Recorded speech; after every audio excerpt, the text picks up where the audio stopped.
Hi, in this video we will be discussing DAGs in Versatile Data Kit.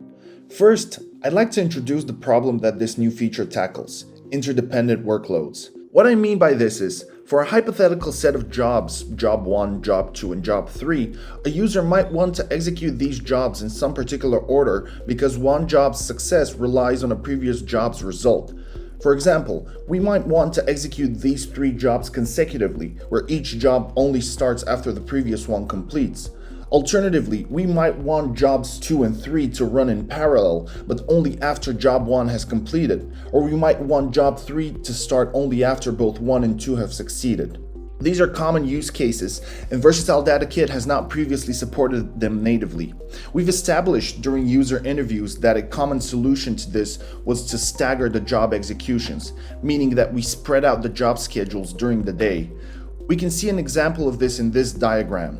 Here, job 1 starts at 9 a.m., then 3 hours later job 2 starts, and then another 3 hours later job 3 starts. This works assuming that jobs can complete within 3 hours, however it is not ideal. For example, what happens if platform downtime causes job 1 never to start? What if job 1 fails due to some unforeseen issue? What if high load on the control service causes the job to be delayed and start its execution late? These and other potential issues can cause a lot of headaches for the data engineers responsible for managing this pipeline.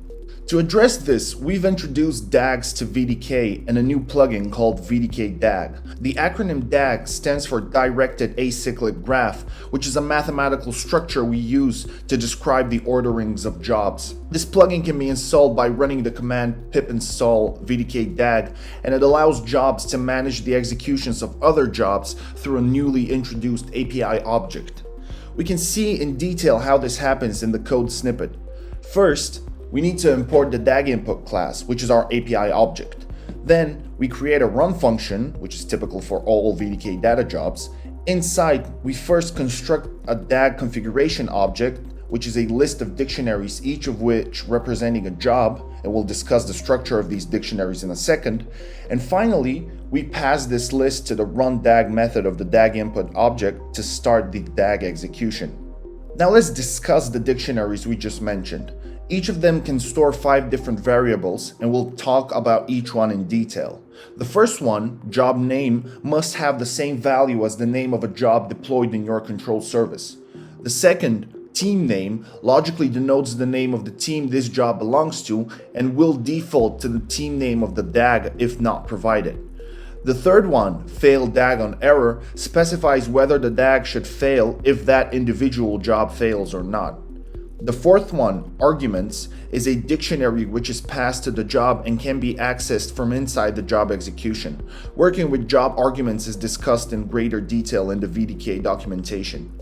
The last one, depends on, is a list of job names which are part of the DAG, whose executions must finish before this job is started. This parameter allows us to describe the structure and execution order of the DAG. Now let's go over some concrete examples of DAGs. Let's see how the job orderings we discussed at the start would be implemented using this plugin. First, we have the simplest case, which is 3 jobs executed sequentially. We see we have 3 different entries in our jobs list corresponding to each job, each with the correct job name provided. We see all 3 of them belong to the team called Team 1, and all of them will cause the entire DAG to fail in the case of their individual failure.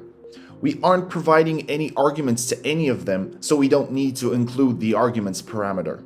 Finally, we see that job 1 has no entries in its depends on list, which means it will start immediately once the DAG is ran. Job 2 has job 1 listed in its depends on parameter, so it will wait until the previous job is complete before it starts, and the same is true for job 3. In the subsequent examples, the jobs are the same and the only difference will be the contents of their depends on lists. In example 2, we see that we want jobs 1 and 2 to complete before job 3 starts. How is this reflected in the jobs configuration object?